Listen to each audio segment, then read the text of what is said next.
കഴിഞ്ഞ ദിവസം news 18 channel കണ്ടുകൊണ്ടിരിക്കുമ്പോൾ അതിന്റെ അവിടെ ഒരു പൊതുപരിപാടിയുണ്ട്. ജനങ്ങൾക്ക് അങ്ങോട്ടേക്ക് വിളിച്ച് പൊതുവേദി എന്ന് പറഞ്ഞിട്ട് അവരുടെ അഭിപ്രായങ്ങൾ പറയാൻ. അത് കഴിഞ്ഞ ദിവസം ഒരു റീലിൽ കണ്ടതാണ്. ഒരു സ്ത്രീ വിളിച്ചിട്ട് ചോദിക്കുകയാണ്, നിങ്ങൾ എങ്ങനെയാണ് ഇതിനെ അതിജീവിത എന്നൊക്കെ വിളിക്കുന്ന ഈ രാഹുൽ മാങ്കൂട്ടത്തിൽ കേസിലെ പെൺകുട്ടികൾ അല്ലെ സ്ത്രീകളെ? കാരണം അവരെല്ലാം പരാതിക്കാരികൾ മാത്രമാണ്. രാഹുൽ മാങ്കൂട്ടത്തിൽ തെറ്റുകാരനാണ് എന്ന് അന്വേഷണത്തിൽ തെളിയുന്നത് വരെ അവരെല്ലാം പരാതിക്കാരികളാണ്. നിങ്ങൾ എന്തിനാണ് ഇവരെ അതിജീവിത എന്ന് വിളിക്കുന്നത് എന്ന് പറഞ്ഞിട്ട് കുറെ പറയുന്നുണ്ടായിരുന്നു. നിങ്ങൾ അവരെ ഇത് വെറും രാഷ്ട്രീയമായി ഉപയോഗിക്കുന്നതാണെന്ന് പറഞ്ഞ് നല്ല രീതിയിൽ അവർ സംസാരിക്കുന്നുണ്ടായിരുന്നു. അപ്പോൾ അതിന് വന്ന കമന്റുകളെല്ലാം എങ്ങനെയായിരുന്നു എന്ന് അറിയാമോ? ഈ ചേച്ചിയെ പോലെയുള്ള ആൾക്കാർ വരണം എന്ന് പറഞ്ഞിട്ട് ചേച്ചി പറഞ്ഞതാണ് കറക്റ്റ് എന്ന് പറഞ്ഞ് ഒരുപാട് പേര് പറയുന്നുണ്ട്. ഇത് പറയുന്നത് ഒരിക്കലും രാഹുൽ മാങ്കൂട്ടത്തിന്റെ പ്രവർത്തികളെ ന്യായീകരിക്കുന്നതല്ല, ഒരു പരാമർശം പറഞ്ഞതാ. അതിനുശേഷം പിന്നെ പറയാനുള്ളത്, കഴിഞ്ഞ ദിവസം ശ്രീനാദേവി കുഞ്ഞമ്മ ഒരു പ്രതികരണം നടത്തിയായിരുന്നു. കാരണം ആദ്യം രാഹുൽ മാങ്കൂട്ടത്തിനെതിരെ ഇത്തരം ആരോപണം ഉണ്ടായപ്പോൾ റിപ്പോർട്ടർ ചാനലിലെ ഒരു മാധ്യമ പ്രവർത്തക അവരെ വിളിച്ചിട്ട് ഇവരും ഇതേ കാര്യത്തിന് ഇരയായിട്ടുണ്ട് എന്ന രീതിയിൽ സംസാരിക്കുകയും ചോദ്യങ്ങൾ ചോദിക്കുകയും ചെയ്തു എന്നാണ് ശ്രീനാദേവി കുഞ്ഞമ്മ പറയുന്നത്. ആ ചോദ്യം ചോദിച്ചത് മാത്രമല്ല, ഈ റിപ്പോർട്ടർ ചാനലിലെ മാധ്യമ പ്രവർത്തകയിലൂടെ തന്നെ ഈ വിവരങ്ങൾ പരക്കെ, അതായത് ശ്രീനാദേവി കുഞ്ഞമ്മയെയും രാഹുൽ മാങ്കൂട്ടത്തിൽ ഇതുപോലെ പീഡിപ്പിച്ചിട്ടുണ്ട് എന്ന രീതിയിൽ പ്രചരിപ്പിക്കുകയുണ്ടായി. നമ്മളും പലരും പറഞ്ഞു കേട്ടിട്ടുണ്ടായിരുന്നു. അപ്പോൾ അതിനെതിരെ അവർ രംഗത്ത് വന്നു. അങ്ങനെ ഒരു സംഭവം ഉണ്ടായിട്ടില്ല എന്നും അവർക്ക് രാഹുലിൽ നിന്ന് മോശമായ ഒരു അനുഭവം ഉണ്ടായിട്ടില്ല എന്നും അവർ പറയുന്നുണ്ട്.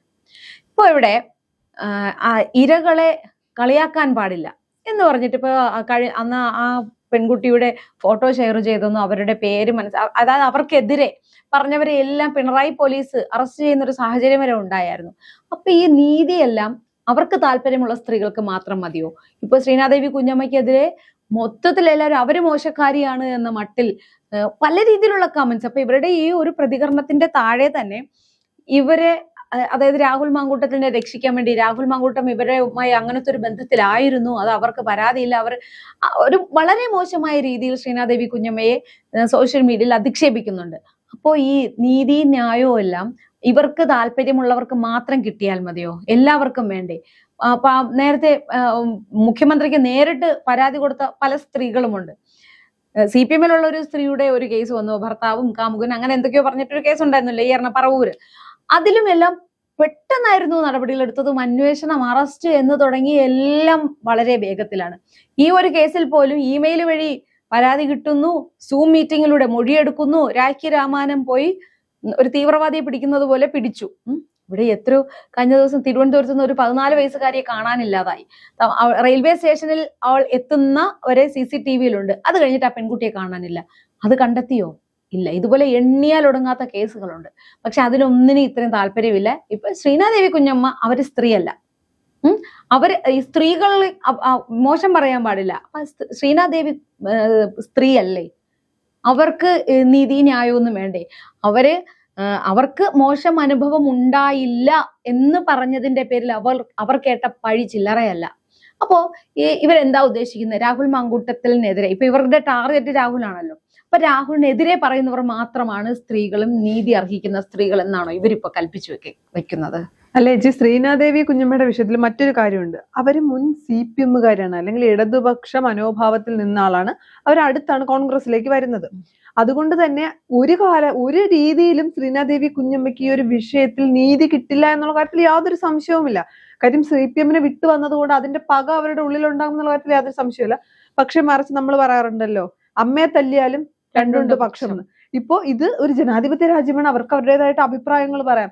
ഇപ്പൊ രാഹുല് ഞാൻ പറഞ്ഞത് ആദ്യം മുതലേ പറഞ്ഞു, തെറ്റ് ചെയ്തിട്ടുണ്ടെങ്കിൽ ശിക്ഷിക്കപ്പെടണം. അത് പക്ഷെ വെറും രാഷ്ട്രീയ ഗിമ്മിക്കിനും രാഷ്ട്രീയ അവസരങ്ങൾക്കും വേണ്ടി ഉപയോഗിക്കാൻ പാടില്ല എന്ന് പറയുന്ന ഒരാളാണ് ഞാൻ. ഇരകൾക്കൊപ്പമാണ് അല്ലെങ്കിൽ അതിജീവിതമാർക്കൊപ്പമാണ് എന്ന് പറയുമ്പോൾ പോലും അത് രാഷ്ട്രീയ മുതലെടുപ്പിന് വേണ്ടിയിട്ടുള്ള ഒപ്പം നിൽക്കലാകരുത് എന്നൊരു അഭിപ്രായമാണ് എനിക്കുള്ളത്. അതുകൊണ്ട് തന്നെ ഈ പറയുന്ന പോലെ ചേച്ചി പറഞ്ഞതുപോലെ ഫോട്ടോ പോസ്റ്റ് ചെയ്തവർക്കെതിരെ വരെ കേസെടുത്തു വലിയ വിഷയങ്ങൾ നടന്നു. ആ ഒരു സാഹചര്യത്തിൽ ഇപ്പോ ഒരു മാധ്യമ പ്രവർത്തക ഫോട്ടോ പങ്കുവച്ചിട്ടുണ്ട്, അവർക്കെതിരെ കേസ് എടുക്കുവോ? അപ്പൊ ഫോട്ടോ പങ്കുവെച്ചതിൽ കുഞ്ഞുങ്ങളുടെ പേര് വരെ ഇട്ടു. കഴിഞ്ഞ ദിവസം നമ്മൾ പറഞ്ഞതുപോലെ ഗർഭമായെന്ന് അറിയുമ്പോഴേ അവർ സ്വയം തന്നെ ലിംഗനിർണയവും നടത്തി. കുഞ്ഞിന് ഒരു മിടിപ്പ് പോലും വന്നിട്ടില്ല. 3 മാസത്തിനുള്ളിലാണ് പ്രഗ്നന്റ് ആണെന്ന് അറിയുന്നത്. അബോർഷൻ ചെയ്യുന്നതിന് മുന്നെയാണ് അവർ അത് അറിയുന്നത് ഗർഭിണിയാണെന്ന്. അതിന് പേരിട്ടു, അതിനെക്കുറിച്ച് തേങ്ങലുകൾ പങ്കുവെക്കുന്നു. എനിക്ക് മനസ്സിലാവുന്നില്ല എന്താണ് അപ്പൊ അവർക്ക് അതിജീവിതയുടെ ചിത്രം പങ്കുവെക്കുന്നതിന് കുഴപ്പമില്ല. അതിപ്പോ എനിക്ക് തോന്നുന്നു വ്യക്തി താല്പര്യങ്ങളാണ്. അതിജീവിതയുടെ ചിത്രം അതിജീവിതയ്ക്ക് ഇഷ്ടമുള്ളവർക്ക് പങ്കുവയ്ക്കുക, അത്ര ആ തലത്തിലേക്ക് മാറിയിരിക്കുന്നു. പിന്നെ ഈ പറയുന്ന പോലെ അതിജീവിതൻ എന്നാണ് ശ്രീനാദേവി കുഞ്ഞമ്മ രാഹുൽ മാങ്കൂട്ടത്തിനെ വിളിച്ചത്. ഞാൻ പറയുന്നുള്ളൂ, ഞാൻ ആദ്യമേ പറഞ്ഞല്ലോ ചേച്ചി, അമ്മയെ തല്ലിയാലും രണ്ടുണ്ട് പക്ഷം എന്ന് പറയുന്നതാണ്. അപ്പോ അതിജീവിതൻ എന്ന് വിളിക്കുമ്പോ പോലും ശ്രീനാദേവി കുഞ്ഞമ്മ പറഞ്ഞൊരു വാക്കുണ്ട്, താൻ അതിജീവിതയ്ക്കൊപ്പമാണെങ്കിലും ഈ പറയുന്ന പോലെ ഇവരെല്ലാം വിവാഹം കഴിഞ്ഞ സ്ത്രീകളാണ്, 3 പരാതികളും ഏകദേശം ഒരേ സ്ട്രക്ചർ ആണ് എന്നൊക്കെയാണ് അവർ പറയുന്നത്. ഇപ്പോ ചേച്ചി ഇതിന്റെ അകത്ത് മറ്റൊരു കാര്യമുണ്ട്. ഈ പറയുന്ന ശ്രീനാദേവി കുഞ്ഞമ്മയെ നമുക്ക് പൂർണ്ണമായി തള്ളിപ്പറയാൻ പറ്റില്ല. ഇപ്പൊ വേണമെങ്കിൽ ഒരു വിമർശനം എന്ന രീതിക്ക് ചോദിക്കുക, കോൺഗ്രസ് തള്ളിപ്പറഞ്ഞില്ലേ, എന്നിട്ട് എന്തിനാണ് കോൺഗ്രസ്സുകാരിയായ ശ്രീനാദേവി കുഞ്ഞമ്മ സപ്പോർട്ട് ചെയ്യുന്നത്? അത് അവരുടെ അഭിപ്രായമാണ്. അതിന് മറ്റൊരു കാര്യം കൂടിയുണ്ട്. ഈ പറയുന്ന പോലെ രാഹുലിന്റെ വിഷയം ആദ്യം വരുമ്പോൾ ഇവരെ വിളിച്ചൊരു മാധ്യമ പ്രവർത്തക ചോദിക്കുന്നുണ്ട്, ഞാൻ അറിഞ്ഞു എന്നുള്ള തലത്തിലാണ് അവർ പറയുന്നത്, ഞാൻ അറിഞ്ഞു നിങ്ങൾക്ക് ഇങ്ങനെ ഒരു അനുഭവം ഉണ്ടായിട്ടുണ്ട് എന്ന്. അപ്പൊ അവർക്ക് അങ്ങനെ ഒരു അനുഭവം അവർക്ക് പേഴ്സണലി ഉണ്ടായിട്ടില്ല. എന്നിട്ട് ചോദിച്ചത് കൊണ്ടാണ് അവർ സ്വാഭാവികമായി പ്രതികരിക്കാനുള്ള സ്വാതന്ത്ര്യം, അല്ല അവർ പ്രതികരിച്ചതും അവർ സ്വാഭാവികമായും ചിന്തിക്കുന്നതും ഇതൊരു കള്ളക്കേസാണ്. ഇപ്പൊ ചേച്ചിയെ വിളിച്ചിട്ട് ഞാൻ ചോദിക്കുകയാണ്, ചേച്ചി ഒരു പൊതുപ്രവർത്തകൻ, ഞാൻ ഒരു മാധ്യമ പ്രവർത്തകൻ, ഞാൻ വിളിച്ചിട്ട് ഞാൻ ഇങ്ങനെ അറിഞ്ഞല്ലോ ചേച്ചി, ചേച്ചിക്ക് രാഹുൽ മാങ്കൂട്ടത്തിൽ മോശം. അപ്പൊ ചേച്ചിക്ക് അങ്ങനെ ഒരു എക്സ്പീരിയൻസ് ഉണ്ടായിട്ടില്ലെങ്കിൽ ബാക്കി വരുന്ന എല്ലാ കേസുകളെയും ചേച്ചി ആ കണ്ണിലൂടെ അല്ലേ കാണും. അതെ, അത് മാത്രമല്ല ഇപ്പൊ ഇങ്ങനെ ഒരു ചോദ്യം അറിഞ്ഞിട്ടാണ് ചോദിക്കുന്നത് എന്ന് പറഞ്ഞ ഇവർ ആരോടെല്ലാം പറഞ്ഞിട്ടുണ്ടാവും ഇവരെ കരിവാരി തേക്കാൻ വേണ്ടിയിട്ട്, ഇല്ലേ? അപ്പോ ആ അനുഭവം ഉണ്ടായിട്ടും പുറത്ത് സമ്മതിക്കുന്നില്ല എന്ന രീതിയിലാണ് ഇവർ പ്രചരിപ്പിച്ചത്. യഥാർത്ഥത്തിൽ രാഹുലുമായി ഇവർക്ക് വേറെ തരത്തിലുള്ള ബന്ധമായിരുന്നു, പക്ഷെ ഇവർ അത് സമ്മതിക്കുന്നില്ല. പിന്നെ ഈ പറയുന്ന പോലെ കഴിഞ്ഞ ദിവസം അതിജീവിത ശ്രീനാദേവി കുഞ്ഞമ്മക്കെതിരെ ഒരു പരാതി കൊടുത്തിട്ടുണ്ട്. അപ്പൊ ഇന്ന് ശ്രീനാദേവി കുഞ്ഞമ്മ തിരിച്ചൊരു DGPയോട് പരാതി കൊടുത്തിട്ടുണ്ട്. കാര്യം അവര് പറയുന്നത് അവർ അതിജീവിത എന്താണ് അപമാനിച്ചിട്ടില്ല, തന്റെ നിലപാട് രാഹുൽ, അത് അവര് മാത്രമല്ല ഒരുപാട് പേർ രാഹുലിനൊപ്പം ഇപ്പോഴും നിൽക്കുന്നവരുണ്ട്. രാഹുൽ തെറ്റ് ചെയ്തിട്ടില്ല എന്ന് വിശ്വസിക്കുന്നവരുണ്ട്. ഈ പറയുന്നത് പോലെ കഴിഞ്ഞ ദിവസം പലരും പറയുന്നുണ്ട്, അതിജീവിത എന്നുള്ള വാക്ക് ഉപയോഗിക്കേണ്ട, പരാതിക്കാരി അത് മതി എന്ന് പറയുന്ന ആളുകളാണ് കൂടുതലും കേരളത്തിൽ ഇപ്പോൾ ഉള്ളത്.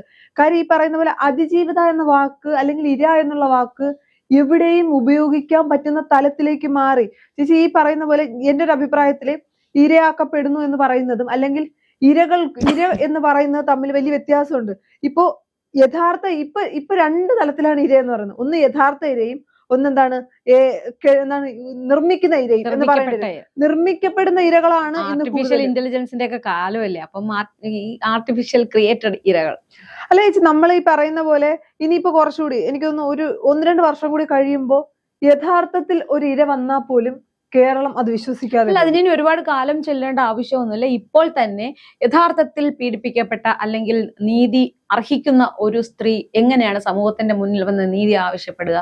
ഈ കാണുന്നത് മുഴുവൻ ഇങ്ങനത്തെ സംഭവങ്ങളാണ്. ഒരിക്കലും ഒരാൾക്ക് അവർക്ക് പ്രതീക്ഷിക്കാനാവില്ല നീതി ലഭിക്കുമെന്ന്. കാരണം പിന്നെ ഈ പോലീസിനോട് സമീപിക്കുമ്പോൾ പോലീസിന്റെ സമീപനം പോലും ഇതൊക്കെ സ്ഥിരം കേസ് തന്നെ, ഇങ്ങനെ ചുമ്മാ ആരോപിക്കുന്ന എന്നൊരു രീതിയിലേക്ക് തന്നെ. അതിപ്പോ നമുക്ക് പോലീസിനെ മാത്രം കുറ്റം പറയാൻ പറ്റില്ല. കാര്യം ഇത്തരം കേസുകൾ നിരന്തരം വരുമ്പോൾ സത്യമേത് പറയുന്ന പോലെ നമ്മൾ ഈ പറയുന്ന പോലെ ഇര, അതിജീവിത എന്നൊക്കെയുള്ള പദങ്ങൾ നമ്മൾ യൂസ് ചെയ്യുന്നതും ഇത്തരം പദങ്ങൾ വന്നത് അല്ലെങ്കിൽ അതിജീവിത ഇരയ്ക്കൊക്കെ സംരക്ഷണം കിട്ടണമെന്ന തലത്തിലാണ് ഇതെല്ലാം വന്നത്, നിയമങ്ങൾ വന്നത്. പക്ഷെ ഇപ്പോ അത് എന്താണ് ദുരുപയോഗം ചെയ്യുകയാണ്. അത് ഒരിക്കലും നല്ലത് ചെന്ന കലാശിക്കില്ല. ഇന്ന് തന്നെ ശ്രീനാദേവി കുഞ്ഞമ്മ പറഞ്ഞിട്ടുണ്ട്, ഇവരൊക്കെ അതിജീവിതമാരാണോ? യഥാർത്ഥത്തിൽ ഇവരെല്ലാം പരാതിക്കാരാണ്. കേസ് തെളിയട്ടെ അല്ലെങ്കിൽ എന്തെങ്കിലും ഒരു തീരുമാനം ആകുമ്പോൾ മാത്രമാണ് ഇവരൊക്കെ അതിജീവിതമാരാകുന്നത്. അതിനു മുന്നേ തന്നെ ഈ പറയുന്ന പോലെ അതിജീവിതരുടെ ഫോട്ടോ പങ്കുവച്ചു, ആരാണെന്ന് പറയുന്ന തലത്തിലേക്ക് എന്താണ് സൂചനകൾ നൽകിയെന്ന് പറഞ്ഞവരെ അറസ്റ്റ് ചെയ്തതാണ് കേരള പോലീസ്. ഇതേ സമയം ക്രൂരമായി ബലാത്സംഗം ചെയ്യപ്പെട്ട് മരിച്ച അല്ലെങ്കിൽ പെൺകുട്ടി മരിച്ചു പോവുകയും ആ കുറ്റവാളിയെ പിടിക്കാതെ പോയ കേസുകൾ കേരളത്തിലില്ലേ? വേണ്ടത്ര ശിക്ഷ കൊടുക്കാതെ പോയ കേസുകൾ കേരളത്തിലില്ലേ? അതൊക്കെ എന്താ മറന്നുപോയോ? ഇന്നും ചേച്ചി എടുത്ത് നോക്ക്, ഇന്നും എടുത്താൽ അല്ലെങ്കിൽ നമ്മൾ ഈ സംസാരിക്കുന്ന അല്ലെങ്കിൽ ഇന്നത്തെ ദിവസം എടുക്കുമ്പോൾ പോലും ഏറ്റവും കുറഞ്ഞത് കേരളത്തിൽ ഒരു 5 സ്ത്രീകളെങ്കിലും ഇത്തരം ഏതെങ്കിലും തരത്തിലുള്ള പീഡനം അനുഭവിക്കുന്നുണ്ടായിരിക്കും. ചിലപ്പോൾ പോലീസ് സ്റ്റേഷനിൽ പരാതി കൊടുത്തിട്ട് അവർക്ക് നീതി ലഭിക്കാതിരിക്കായിരിക്കും. അതിനൊന്നും കേരള പോലീസിന് നടപടി എടുക്കണ്ട, ഒന്നും ചെയ്യണ്ട. ഇത്തരം എന്താണ് അല്ലെങ്കിൽ പിന്നെ എനിക്ക് തോന്നുന്നതെന്ന് വെച്ചാൽ മാധ്യമങ്ങൾക്ക് മുന്നിൽ വന്ന് സംസാരിക്കുന്ന അതിജീവിതമാർ അല്ലെങ്കിൽ മാധ്യമങ്ങളുമായി സംസാരിക്കുന്ന അതിജീവിതമാർക്ക് മാത്രം അല്ലെങ്കിൽ മുഖ്യമന്ത്രിക്ക് നേരിട്ട് കത്ത് കൊടുക്കുന്നവർ മാത്രമാണോ അതിജീവിതമാർ?